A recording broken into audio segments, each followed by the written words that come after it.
Hey friends, happy Tuesday, the 17th of September. Nice to be with you. I'm Father Bill Hill, priest at Holy Spirit Catholic Community in Rock Springs, Wyoming. I'll share with you a reflection on the daily readings. The readings are linked below. Click the link, read the readings prayerfully, and then turn off the screen.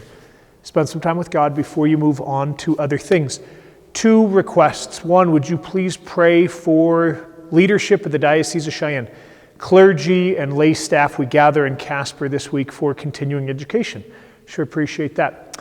2nd, parish announcement. We have a ministry fair Sunday afternoon, 12:30, September 22nd, at the SCM Parish Center. Free lunch, games, bingo. I'm going to be in the dunk tank. A chance for us to celebrate our life together and the ways that we commit to each other in sharing of our time and our talent. This is an important time when we celebrate that, our time together, our community matters in our lives and it makes a difference in our lives. Really would ask you and encourage you to plan to join us Sunday afternoon, 12:30, and take part in that ministry fair. Okay, we are working on St. Paul's first letter to the Corinthians as well as Luke's gospel. I think that this is our last week with 1 Corinthians. Paul here speaks, Paul is moving into, this is a famous part. Paul is moving into an even more famous part tomorrow. He earlier addressed division in the community, but now he speaks of diversity in the community, right? And these can be kind of taglines that I use, especially from here, right? That we celebrate diversity, even without falling into division. And we work for unity, recognizing it's not about uniformity. And I think that maybe those are some taglines that come off of this. And so Paul rejoices that there is diversity in the community that they have to work on to not be division, that there are Jews and Greeks, slaves and free person, but they were all united in the power of the Holy Spirit. And then he asks, are we all the same? Like, does the Spirit flatten us out so that it's all the same? No, of course not, right? There are different calls in the church, some to be apostles, others prophets, others teachers, and some of them given the gifts of mighty deeds, gifts of healing, assistance, administration, varieties of tongue. Are they all the same? No. Perhaps pray into church, pray into family, pray into relationships, pray into our involvement out in the world, community stuff or employment. Where are the gifts that the Lord has given us being brought to bear?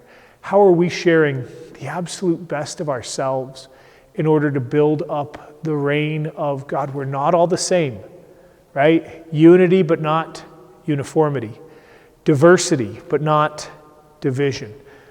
How's the Spirit of the living God giving us the tools, calls we need to be of gift, sharing ourselves with the church and the world? The gospel, a powerful story of Jesus and the person who is oftentimes called the widow of Nain. Jesus raises a son who has died and gives him back to his mother. Be mindful that there is also a social political implication to this, a justice implication to this as well. This woman is not only mourning her son, she's also mourning, it's entirely probable that she is also mourning the loss of her rights. She has become politically disenfranchised in her community. Without a husband and without a son, she is really vulnerable. And so Jesus doesn't just restore a child to her. I mean, good golly, that would be enough. And I'm finding myself overwhelmed with a bit of emotion, having walked with parents who have lost their children.